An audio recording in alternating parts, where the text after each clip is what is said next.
యువకులకు, దాని తర్వాత హెల్త్ సిబ్బంది అందరికీ కూడా నా యొక్క నమస్కారం. ఈ రాజారాం తాండ చిన్న తాండ అయినా కూడా మేడం ఇది చాలా డిసిప్లైన్ తాండ.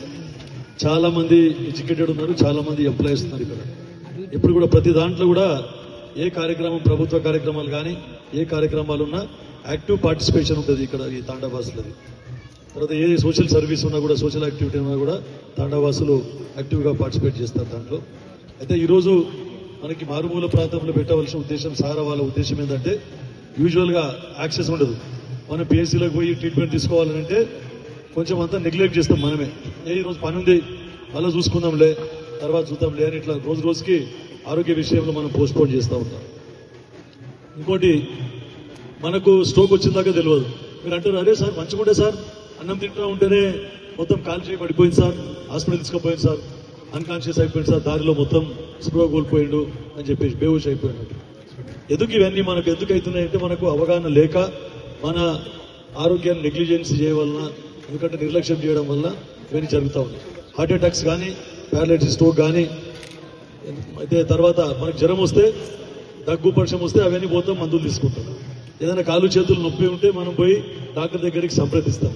కానీ లోపల ఉండేది మనకు తెలియదు. ఏదైనా కొంచెం దమ్ వచ్చినట్టు, కొంచెం తల దిచ్చినట్టు మళ్ళీ డాక్టర్ దగ్గరికి పోతాం. కానీ యూజువల్గా మెడికల్ దీని ప్రకారం ఏంటంటే 40 సంవత్సరాలు దాటితే ఏమన్నా అయితే డాక్టర్ దగ్గరికి పోవడం కాదు, డాక్టర్ దగ్గరికి పోయి ఏమన్నా అయిందా, నాకు ఏమన్నా ఉన్నదా, లోపల ఏమన్నా రోగం ఉన్నదా, బీమారు ఉన్నదా అని చెప్పేసి మీరు అడగాలి. 40 సంవత్సరాలు దాటితే సరిపోతుంది. ఎప్పుడు స్క్రీనింగ్, ప్రతి 3 నెలలకు ఒకసారి, 6 నెలలకు ఒకసారి, ఇప్పుడు సంవత్సరంకి ఒకసారి అయినా బీపీ ఉందా, షుగర్ ఉందా అని చెప్పి చెక్ చేసుకుంటే ఎప్పుడు ఏమొచ్చేది లోపల మనకి అవి బయటపడతాయి. తర్వాత ముఖ్యంగా స్త్రీలు, మనకు రక్తం తక్కువ ఉందా అని చెప్పేసి, హిమోగ్లోబిన్ పర్సెంటేజ్ తక్కువ ఉందా, మాకు రక్తం తక్కువ ఉంటే దానికి ఏం చేయాలి అని చెప్పేసి. తర్వాత ఎవరైతే ఉన్నారో కిషోర బాలికలు, ఆడవాళ్ళకు కూడా, వారు కూడా రెగ్యులర్ చెకప్లో ఉండాలి. ఎందుకంటే వారు ప్రెగ్నెంట్ అయిన తర్వాత డెలివరీ అప్పుడు చాలా సమస్యలు ఏర్పడతాయి. వీటన్నిటి స్క్రీనింగ్ ఎప్పుడు మాకేమన్నా అయిందా అని చెప్పేసి 40 సంవత్సరాల తర్వాత ప్రతి ఒక్కరు కూడా పోవాలి. నేను లయన్స్ క్లబ్లో ఉన్నప్పుడు నా హాస్పిటల్లో చాలా డయాబెటిక్ క్యాంప్స్ అవన్నీ కండక్ట్ చేసినప్పుడు క్యాజువల్గా ఒక రోజు ఇట్లనే పెడితే ఒక్కొక్క క్యాంప్లో 40 మందికి షుగర్ ఉన్నదని చెప్పేసి బయటపడింది. బీపీ ఒక 20% బీపీ ఉన్నది అని చెప్పేసి బయటపడింది. దానికి మళ్ళీ తెలియదు, చాలా పెద్ద హై బీపీ, చాలా ఎక్కువ బీపీ ఉన్నోళ్ళు, షుగర్ ఎక్కువ ఉన్నోళ్ళు మొత్తం వాళ్ళందరూ, అరే మాకెక్కడ షుగర్ సార్, మాకేం లేదు, అంత మంచిగా ఉన్నాం సార్, మేము అంత మంచిగా ఉంటే కూడా మనకు తెలియకుండానే ఇవన్నీ లోపల యూజువల్గా చాలా మట్టుకు. అప్పుడేమో కమ్యూనికేబుల్ డిజీజెస్, వేరే ఈ కలరా వచ్చి చనిపోయినరు, మలేరియా వచ్చి చనిపోయినరు, ఇట్లా అవన్నీ చెప్తా ఉన్నారు, డయేరియా వచ్చి చనిపోయినారు. ఇప్పుడు అట్లా అవన్నీ చెప్తలేరు. ఇప్పుడు సార్ బీపీ షుగర్ వచ్చింది సార్ అని చెప్తున్నారు. అందరికి ఎవరికైనా తీసుకుంటే, ముఖ్యంగా మన భారతదేశంలో బీపీ షుగర్ అనేది చాలా పెరిగిపోతూ ఉన్నది. ఎందుకంటే వెస్టర్న్ కల్చర్ వస్తుంది మనకు.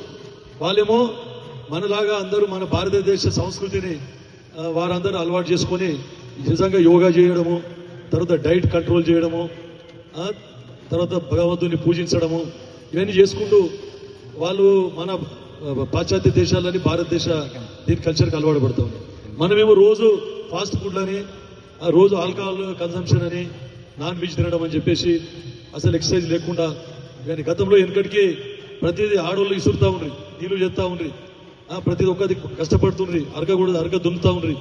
అటువంటిది వాళ్ళ కష్టం అనేది తెలుస్తుండే, ఫిజికల్ ఎక్సర్సైజ్ అవుతుండే. ఈరోజు ప్రతిదీ ఏం లేదు, బటన్ వేయగానే బోర్లో నీళ్ళు వస్తాయి, అన్ని రెడీమేడ్ మనకు అన్ని దొరుకుతూ ఉన్నాయి. సో ఇటువంటి అలవాట్లు, ఫుడ్ అలవాట్లు ఇవన్నీ మనం చేసుకొని, ఇక పిల్లలు ఈ రోజు రేపు మీరు చూస్తూ ఉన్నారు, అన్ని పిజ్జాలు, బర్గర్లు, వాటన్నిటికి అలవాటు పడతారు. మనం వెనకటికి అన్ని మీరు చూస్తూ ఉన్నారు, రాగులు, తర్వాత జొన్నలు, ఇవన్నీ మనకు మిల్లెట్స్ అని ఈరోజు చెప్తాం. మనం వెనకటికి మన తాతలు, వాళ్ళ పూర్వీకులు రోజు జొన్నలు తింటుండ్రి, రాగులు తింటుండ్రి, తర్వాత ఈ సజ్జలు తింటుండ్రి. మీకు అందరికి, ఈ పిల్లలకు తెలియదు, కానీ చాలా పెద్దోళ్ళకి అందరికీ మీకు అందరికీ తెలుసు. అయితే ఈరోజు కేవలం అంతా రైస్ అని అందరు వరి పండిస్తున్నారు. తర్వాత రైస్ తినడం ఎక్కువైపోయింది. అది కాకుండా ఇంకా ఫాస్ట్ ఫుడ్ ఒకటి అలవాటు పడుతూ ఉన్నారు. కాబట్టి ఇవన్నీ ఆహారపు అలవాట్లు కూడా మార్చుకోవాల్సిన అవసరం ఉంది. తర్వాత స్క్రీనింగ్ మెయిన్, వాళ్ళు ఉద్దేశం ఏంటంటే సారా వాళ్ళది స్క్రీనింగ్ పెట్టాలని ఖచ్చితంగా మీరు అక్కడక్కడ క్యాంప్స్ కండక్ట్ చేసి ఎవరికి ఏముందో లోపల నిర్ధారణ చేసి. ఇంకోటి కొత్తగా ఇప్పుడు ఒక స్టెథోస్కోప్ చూపించాడు. నాకు అప్పుడు ఆర్టిఫిషియల్ ఇంటెలిజెన్స్ లేకుండే, మేము చదువుకునేటప్పుడు మాకు మర్మర్ను ఐడెంటిఫై చేసే కష్టం. ఏదైనా హార్ట్కి సంబంధించిన రోగం ఉన్నదంటే మా ప్రొఫెసర్స్ వాళ్ళు చెప్తే మేమందరం చూసి కరెక్టా కాదా అని ఇక్కడ నిర్ధారణ చేసుకుంటుంది. అట్లాంటిది ఈరోజు అక్కడ కార్డియాలజిస్ట్ ఉంటాడు మనకు అందుబాటులో, లేకుంటే కూడా స్టెథోస్కోప్ పెట్టి వింటే వాళ్ళకు ఒక యాప్ ఉంటుంది. యాప్లో మీ హార్ట్ ఎట్లా పనిచేస్తుందని మొత్తం గ్రాఫ్ వచ్చి రికార్డ్ అవుతుంది. ఏదైనా డిఫెక్ట్ ఉంటే ఇమీడియట్గా వాళ్ళకి చెప్పేసి వాళ్ళ ఒపీనియన్ తీసుకొని మీకు ఏం మందులు వాడాలి, లేదంటే ఫర్దర్ మళ్ళీ మీకు హాస్పిటల్ తీసుకొని పోయి ఇంకా ఇన్వెస్టిగేషన్స్ ఇంకా పరీక్షలు చేయాలనా అని చెప్పేసి వాళ్ళు నిర్ధారణ చేసి మీకు అందరికీ అక్కడ తీసుకొని పోయి ఫ్రీగా ఆ టెస్టులు ఫ్రీగా లేకుండా కూడా కొన్ని నామినల్ లేవు తక్కువ డబ్బులకు అట్లా మీకు అందరికీ వీళ్ళు రెఫర్ చేస్తే తక్కువ ఖర్చుతోనే అక్కడ మీకు మిగిలిన పరీక్షలు అయిపోతాయి, ట్రీట్మెంట్ కూడా ఫ్రీగా ఇవ్వడం జరుగుతుంది. కానీ ఏమో చేసిండ్రు, కొట్టి చూసిండ్రు, 4 గోళీలు ఇచ్చిండ్రు, దాంతో ఏం లాభము అని ఇట్లా అనుకోకండి మీరు. ఎందుకంటే ఇది చాలా ఇంపార్టెంట్. ఇవన్నీ చూసుకుంటే వాళ్ళు బీపీ షుగర్ వస్తే దానికి సంబంధించిన మందులు ఇస్తారు, మళ్ళీ ఫర్దర్ పరీక్షలు చేయిస్తారు. ఇప్పుడు మీకు అందరికీ కూడా మన ప్రభుత్వం కూడా ఈ రేవంత్ రెడ్డి గారి ప్రభుత్వం కాంగ్రెస్ ప్రభుత్వం ఏర్పడిన తర్వాత ఎక్కడ మందుల కొరత లేకుండా చూస్తా ఉన్నారు. తర్వాత ఎంతో మంది కొత్త డాక్టర్లను అపాయింట్ చేస్తారు. చాలా ఖాళీలు ఉండే డాక్టర్ల ఖాళీలు కానీ, సిస్టర్ల ఖాళీలు కానీ, పారామెడికల్ అన్నీ చాలా ఖాళీలు ఉన్నాయి. టీచర్లు కూడా ఖాళీలు ఉన్నాయి, స్కూల్లో చదువు చెప్పని. అన్ని కూడా మనం ముఖ్యంగా అందరికీ ఉద్యోగాలు ఇవ్వాలనే ఉద్దేశంతో ఇవన్నీ కూడా ఈ ప్రభుత్వం వచ్చిన తర్వాత ఖర్చు ఎంతో అప్పుల పాలైనా కూడా ఇవన్నీ ముఖ్యంగా మనకు విద్య, ఆరోగ్యం చాలా ఇంపార్టెంట్ అని దానికి ప్రయారిటీ ఇచ్చి ప్రభుత్వం కూడా ముందుకు పోతా ఉన్నది. దాంతో పాటు ఇటువంటి ఏవైతే ఎన్జిఓస్ ఉన్నాయో వాళ్ళందరికీ కూడా మేము ఉపయోగం చేసుకోవాలి. తర్వాత పిఎస్సీలు ఉన్నాయి, వాటిని ఉపయోగించుకోవాలి. తర్వాత నారాయణఖేడ్ ఏరియా హాస్పిటల్ ఉంది, దాన్ని సంగారెడ్డి మెడికల్ కాలేజ్ అయింది, దాన్ని ఉపయోగించుకోవాలి. మీరు ప్రైవేట్ హాస్పిటల్స్ అయినంత మట్టుకు మీరు ఆశించవలసిన అవసరం లేదు. అన్ని ఫెసిలిటీస్ మీకు జిల్లా ఆసుపత్రిలో, మెడికల్ కాలేజ్ ఆసుపత్రిలో అన్ని దొరుకుతాయి. సబ్ సెంటర్లో కూడా మళ్ళీ పల్లె దవాఖానాలు కూడా పెట్టడం జరిగింది. సబ్ సెంటర్ అడిగిన నాకు నామ్స్ ప్రకారము ఇక్కడ ఇంటిగ్రేటెడ్ స్కూల్ దగ్గర ఒకటి వాసర్ల పిఎస్సీ కూడా పెట్టడం జరిగింది, కంటి సిఎస్సి పెట్టడం జరిగింది. కంటి ఎట్లా 15 కిలోమీటర్ డిస్టెన్స్ ఉంది, సిఎస్సి ఖచ్చితంగా వస్తుంది. తర్వాత అక్కడ స్కూల్ ఉంది కాబట్టి ప్రయారిటీ బేసిస్ మీద తాండాలు ఎక్కువ ఉన్నాయి కాబట్టి అక్కడ కూడా మీకు పిఎస్సీ వస్తుంది. వాసర్ దగ్గర సబ్ సెంటర్ రాజారాం తండలో పెట్టాం, దాన్ని కూడా మనం తీసుకునే ప్రయత్నం చేద్దాం. నామ్స్ లో ఫిట్ అయితే లేదు అది, లేకుంటే ఎప్పుడో వస్తుండే. ఎందుకంటే మీకు సబ్ సెంటర్ దగ్గర ఉన్నది కాబట్టి సరే చెప్పిన పెట్టి మీ ఫైల్ ఉన్నది. అట్లే ఒక 3-4 సబ్ సెంటర్ పెట్టినాను, 3-4 పిఎస్సీలు, తర్వాత 2 శంకరపేట ఒకటి, కంటి ఒకటి సిఎస్సీలు, సిరిగాపూర్ కూడా సిఎస్సీ పెట్టాం. అది సిఎస్సీ ఫిట్ అయితే లేదు దాంట్లో నామ్స్ లా. 2 శంకరపేట ఒకటి, కంటి ఒకటి ఖచ్చితంగా వస్తుంది. ఇక ఈ సబ్ సెంటర్లు అంటే ఏంటంటే మనం తీసుకుందాం నామ్స్ ప్రకారం. అవి దాని గురించి మీరు ఏం బెంగ పెట్టుకోవాల్సిన అవసరం లేదు. ఖచ్చితంగా మన హెల్త్ మినిస్టర్ మనోడే ఉన్నాడు, ఒకటి ఖచ్చితంగా కంప్లీట్ చేస్తాం. మొన్ననే చెప్పారు అవన్నీ మనం చాలా రోజులైంది పెండింగ్ వర్క్స్ అన్ని చేసుకుందామని చెప్పి మంత్రి గారు చెప్పడం జరిగింది. త్వరలో మీకు అయితే కూడా చెప్తా ఉన్నాం. తర్వాత అక్కడ పోచమ్మ టెంపుల్ దగ్గర ఒకటి ఆడ పెట్టినాం, అది పిఎస్సీ, అది కూడా కంప్లీట్ అవుతుంది. అయితే మీకు చెప్పేది ఏంటంటే ఇప్పుడు నేను చూస్తున్నా సార్ అర్జెంట్ పోయినాం సార్, అర్చన హాస్పిటల్లోనో మైత్రి హాస్పిటల్లోనో ఎక్కడో దగ్గర మేము జాయిన్ అయ్యాం సార్, రోజు ₹1,00,000 అవుతున్నాయి సార్, ఏం చేయాలి సార్, కొంచెం తక్కువ చెప్పింది సార్, లేకుంటే నిమ్స్లో సీట్ ఉందే చెప్పండి సార్, పెట్టుంటే ఆడికి పోతాం సార్ అని చెప్పి అంతా అయిపోయిన తర్వాత ఇక్కడ షరీక్ అయ్యి ఒక 5 లక్షలు మొత్తం ఇక్కడ బిల్ అయినాక అప్పుడు గవర్నమెంట్ హాస్పిటల్ మీకు గుర్తొస్తుంది. అందుకని ఫస్టే మీరు పోయి గవర్నమెంట్ హాస్పిటల్లో ఏ ట్రీట్మెంట్ అందుబాటులో ఉన్నదో దాన్ని ఉపయోగించుకొని తర్వాత లేదంటే అప్పుడు నిమ్స్కు పోయి ఆ గవర్నమెంట్ హాస్పిటల్లో కూడా మనకు ఆ ట్రీట్మెంట్ దొరకకపోతే అప్పుడు ప్రైవేట్ హాస్పిటల్స్ మీరు పోవాలి. కానీ ఫస్ట్ డైరెక్టే లేకుంటే ఏం చేస్తుంది ఇక్కడ ఆర్ఎంపీ డాక్టర్లు వాళ్ళ కమిషన్ల గురించి ఈ రోజు రేపు మొత్తం మెడికల్ ఫీల్డే కమర్షియల్ అయిపోయింది. మాకు వస్తే 30% ఇస్తారు, ఒక పేషెంట్ రిఫర్ చేస్తే పెద్ద హాస్పిటల్ 30% వీళ్ళు ఆర్ఎంపీలకు ఇస్తారు. అది వాళ్ళు సంపాదించిన దానికంటే ఎక్కువ అవుతుంది. కాబట్టి వాళ్ళు ఏం చేస్తున్నారు, ఈ ఫలానా హాస్పిటల్ దాని ఇవ్వు దీని ఇవ్వు అని చెప్తా ఉన్నారు.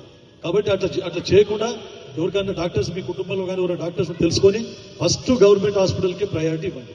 ఫస్ట్ గవర్నమెంట్ హాస్పిటల్ ఇప్పుడు 90% ఎక్విప్మెంట్ 90% అన్ని కూడా మనకు అందుబాటులో ఉంది. వైద్యం ఏదైనా ఒకటి స్పెషల్ కేర్ అవసరం ఉంటే లేకపోవచ్చు, దాన్ని కూడా మా గౌరవ రాజనరసింహ ఆరోగ్య శాఖ మంత్రి గారు, మా ముఖ్యమంత్రి రేవంత్ రెడ్డి గారు దాన్ని కూడా ఈ ఏరియా హాస్పిటల్లో కానీ లేకుంటే జిల్లా ఆసుపత్రులు కానీ ఏర్పాటు చేయడానికి ప్రయత్నం చేస్తూ ఉన్నారు. కాబట్టి అయినంత మటుకు ఎన్జిఓస్ ఆర్గనైజేషన్ తర్వాత ప్రభుత్వ హాస్పిటల్లో దానికే మీరు అప్రోచ్ కావాలని చెప్పేసి కోరుకుంటూ ఆరోగ్యం మీద మళ్ళా మీరే రెగ్యులర్గా పరిశుభ్రత పాటించుకుంటూ తాగే నీళ్ళలో కానీ తినే ఆహారం కానీ పరిసరాలు కానీ అన్ని పరిశుభ్రత.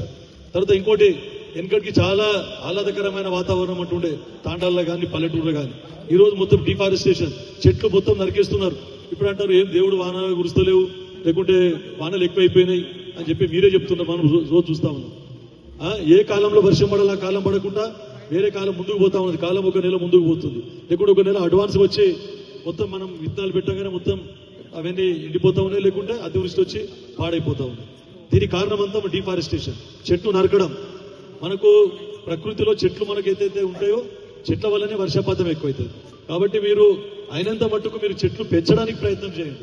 చెట్లు ఎంత పెంచితే అంత వాతావరణం మంచిగా అవుతుంది, మనకు టైంకు వర్షాలు పడతాయి, మనం పంటలు మంచిగా పండించుకోవచ్చు అని చెప్పేసి మీకు అందరికీ చెప్తూ, చెట్లు నరకకండి, చెట్లు ఎక్కువ పెంచే ప్రయత్నం చేయాలని చెప్తూ, ఎందుకంటే సబ్జెక్ట్ ఇది కాదు అయినా కూడా అది కూడా ఆరోగ్యానికి సంబంధించింది. చెట్లు పెంచి మంచిగా ఆహ్లాదకరంగా ఉంటే మీ ఆరోగ్యం చాలా బాగుంటుంది, ఎలాంటి రోగాలు రాకుండా ఉంటాయని చెప్పేసి మీకు అందరికీ చెప్తూ అవకాశం ఇచ్చినందుకు సహారా హెల్త్ డెవలప్మెంట్ సొసైటీకి మరొకసారి ధన్యవాదాలు తెలుపుకుంటూ ముగిస్తా ఉన్నాను.